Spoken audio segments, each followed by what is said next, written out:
Coming up on today's show, we're going to run through some trade candidates as the MLB trade deadline is just a few short days away. So, welcome into our MLB coverage here at Chat Sports. We've got a couple days to go, to, like I said, until that August 1st trade deadline. So, we're going to look at 20 names that could get moved. But first, I want to get the pulse of everyone watching right now and get your input. Outside of Shohei Ohtani, who does not appear to be on the trade block going into the deadline, who do you think the number one trade candidate is? You might be surprised by our number one trade candidate, but let me know what your thoughts are in the comments section. Now, let's get into it with our 20th trade candidate. It's the lefty from Pittsburgh, Rich Hill. He's been a bit of a journeyman jumping around the major leagues, but the Pirates are good in for another bad year. And what do bad teams love to do? They love to trade their arms away, which leads us to our number 19 trade candidate, the right-hander from Kansas City, Scott Barlow. Again, there is a trend when your team sucks and it's almost August 1st, people come and rape and pillage for your bullpen. And that's what could happen to the Pirates and the Chiefs in terms of their arms.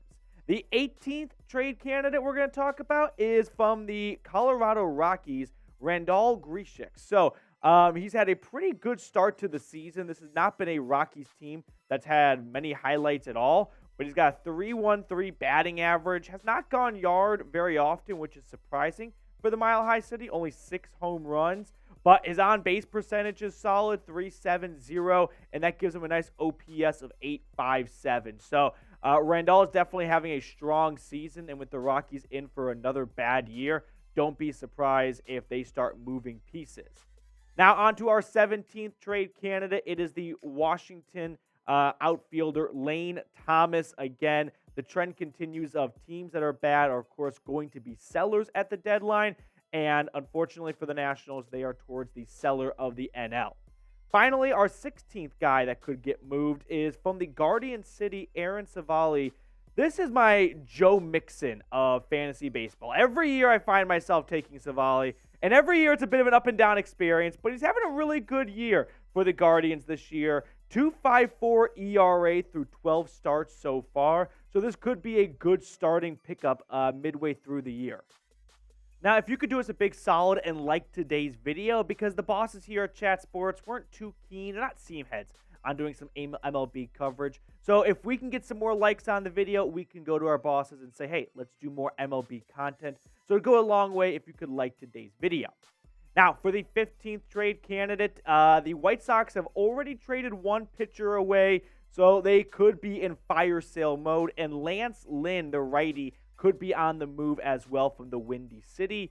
Bob Nightingale tweeted out the Tampa Bay Rays are engaged in serious talks with the Chicago White Sox for veteran starter Lance Lynn. The two sides have already exchanged names.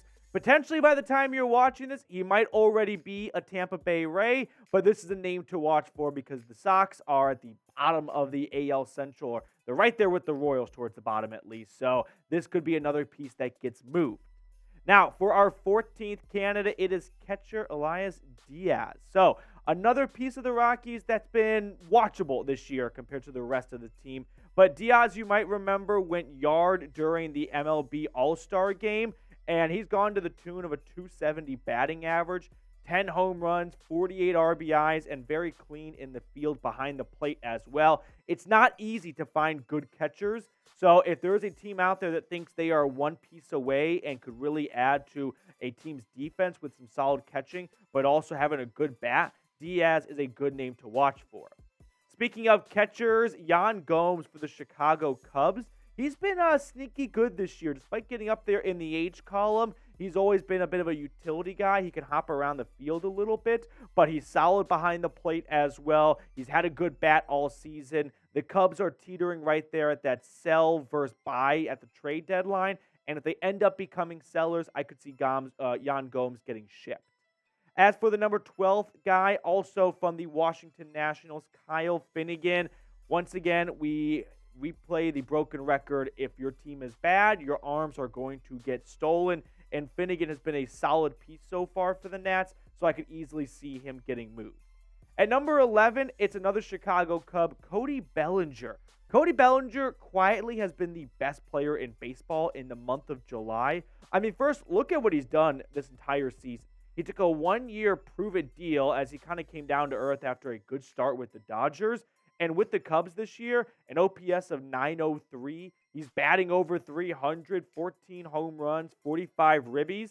But it's what he's done in July, right? 4.29 average, 23 RBI, 7 home runs. Anytime you're watching a Cubs game, he's either knocking a run in or he is going deep. Bellinger, in my opinion, has been the best player in baseball this month.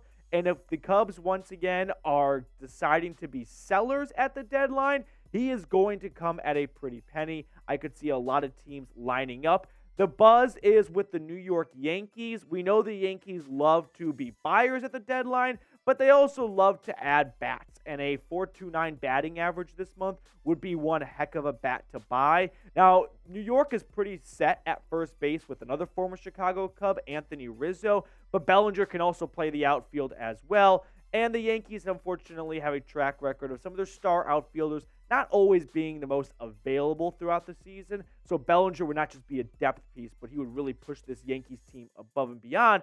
That, let's be honest, has been very disappointing this year. But what do you guys think? Will the Yankees be buyers or sellers at the deadline? B for buy, S for sell. Fans always want to buy. It's a lot more fun to buy, but it does come at a price. You got to move on from some of your blue chip prospects. And Yankees fans don't believe this is the team that could, first off, even make the postseason. Let's start there, but then actually go on a run. Maybe you want to hold on to some of your better players in the minors. At number 10, we're going to go with the righty Detroit Tigers pitcher, Michael Lorenzen. He was an all-star for Detroit this season, longtime Cincinnati Red, but he's got a 3.49 ERA and 17 starts under his belt. Joining us for the first time today, producer Rolly. What's up, dude? Yeah, I'm pretty sure Lorenzen was the guy that was the pinch hitter that hit a home run, too, for the Reds and had that magical moment, like right after his dad passed away, too, for the Reds, if you remember that. That does sound right, yeah. Another righty comes in at number 9, Jordan Hicks. So the Cardinals are off to a horrible start this year, and it has continued into August. In fact, fun fact, Rolly, if the Cardinals finish below 500 this year, that'll be the first time since when St. Louis finished below 500, you think? I'm going to go 99. 2007. Oh, okay. They've been that good and that consistent for so long, but it's not been good so far for them. They've got a big series with the Cubs underway, and Hicks could be moved as a result. Paul DeJong, speaking of the St. Louis Cardinals, the shortstop, the infield man, could be moved around wherever you like him. DeJong is another piece that I could see the Cardinals moving on from if they decide, you know what, we got to hit a hard reset, and we've got to get something for some of our better players before we get ultimately nothing at all. As for our number 7 player to get traded, it is Jeimer Candelaria, the third baseman for the Washington Nationals. He's had a really strong start this year after playing with the Detroit Tigers for quite some time, and he's got a pretty good batting average to go along with it. I mean, 256 is not prime, but it's better than what he's done in previous season, and a good OPS, though, of 819, largely carried to that slugging ability. Now, longtime MLB All-Star and closer Josh Hader, he's got the flow, was with the Brewers for a good stretch of time, traded to the Padres, did not get off to a good start in San Diego last year, but the guy has bounced back this season. His ERA is 0.95, sub-1 ERA, 24 saves this season. The Padres are in a weird spot. They have fallen short of expectations for their payroll, and if they want to do a bit of a pivot, Hader could get moved. Rolly? Yeah, and with Hader, too, like, he used to be such a dominant, like, reliever, and he's kind of returned to that form after initially struggling with San Diego last year. When you look at the Padres, like, could you believe their sellers, Juan Soto, Tatis, Bogarts, Machado, where did it all go wrong? But one of the most disappointing teams in baseball could be shipping off one of the best relievers. You know what's always coveted around the league? Left-handed relievers that throw some Chad Ascaroldis Chapman. Maybe Hader's on the move. I could definitely see it. Before we get to our top 5 trade candidates, there's an awesome deal right now awaiting everyone. When you go to chatsports.com/MLB hats, you can get a really cool MLB hat for your favorite team, whether it's the Yankees, the Nats, the Astros, or the Rangers, the Cardinals. A lot of good teams out there with some really good hats. So, hey, cop yours today. That link's in the comments and the description of today's video. So, if you're a Cubs fan or if you're a Cardinals fan, Yankees fan, we've got it all for you. Replenish your wardrobe a little bit. Add a new hat to the game and get it today by using our exclusive link.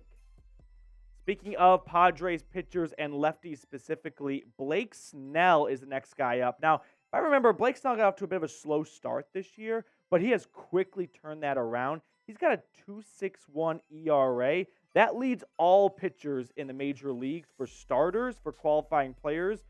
He has really turned his season around after what I believe is a slow start. So Snell is another piece where if the Padres decide we got to replenish a little bit and this is not the year, you could get a lot for the former Tampa Bay Rays. Yeah, and this was someone who could damn near win the NL Cy Young this year. Yeah, absolutely. And so he is going to be another coveted guy on the trade market. And a common theme here, I mean, left-handed pitchers are always someone who other teams want, and it kind of leads us right into Jordan Montgomery. Yep, Jordan Montgomery, another player for the Cardinals that could get moved. Montgomery this season, a 3.37 ERA. He's 6-8 on the season, but the losses can really be attributed to awful defense in St. Louis. I mean, they just cannot get out of their own way. But another lefty, like we said, who was with the Yankees for a long time, if you recall, last few seasons have been in St. Louis. But lefties at the deadline, they sell like hotcakes. Now, as for a righty that could go, another Chicago Cub, Marcus Stroman. I mean, the Cubs are teetering right there at 500, like I said. But Stroman this year, 10-7. He's got a really good ERA of 3.09. He had a very hot start to the season. He's kind of cooled off in the last month or so. He's also 32 years old, and I'm not sure if the Cubs see a long-term future with him. There's been some buzz in Chicago about trying to get a long-term deal worked out. Stroman has been very vocal that he wants to continue to play for the Cubs. Chicago has not really reciprocated. So if they do not see a long-term future with him, even if they don't think they're buyers or sellers, maybe they try to get something for Stroman before they ultimately decide to move on from the righty. The last two players from Rolly's team, the New York Mets. If the Padres are the biggest disappointment in baseball this year, the Mets are 1A with them because Max Scherzer and Justin Verlander have not been able to turn back time, and it's been worse for Scherzer than Verlander, but Rolly, as a Mets fan, the floor is yours. Yeah, well, that was very mean setup of you, Matthew Peterson. I would say the Padres are definitely a bigger disappointment considering how much they're paying Machado, Soto, Hader, Snell, all those guys. Bogarts, everyone, but, yeah. Yeah, but Verlander and Scherzer have, let's say, struggled to be nice this year. Scherzer's really... No. Unload the clips. Tell them what you told me before we started filming. That they should be ejected to the sun? Ejected to the shadow realm. To the shadow realm is what they said. But especially Scherzer, I mean, this is the guy who got paid 3 years, $90+ million just a couple of years ago, had a good first season in New York City last year for the Mets, choked in the playoffs, and then come back this year as the ace after DeGrom leaves in free agency and throws up a stinker of a season. Scherzer's really struggled. He can't really locate his breaking ball, and it's time to ask the question, Petey. Is Scherzer cooked? I mean, these are two older pitchers. Verlander in his 40s. Scherzer's right there at 39, 40. I mean, it might be father time knocking on that window for both Verlander and Scherzer. But, hey, if a team is going to try to go and win a championship this year, get that pennant, maybe they go after a seasoned veteran like Scherzer and Verlander. I mean, you'd have to feel pretty good even if you had Scherzer or Verlander just coming out of the bullpen, right, in the playoffs. If you don't want to include him in your starting rotation, Scherzer coming in to clean up the duties from like the 6th inning to the 8th inning, you'd have to feel you have to feel very confident about what he has in him if he can get that out for even just a few innings of baseball. So before we get on out of here, I just want to know if you are enjoying the baseball coverage we are providing here. Type me down in the comment section. Believe me, it would go a long way. Our bosses are not big baseball guys, but if we can get a boatload of me's, we start a new Me Too movement. We could get some more MLB coverage here at Chat Sports. That's going to get me some trouble. So make sure you type me down below in the comment section.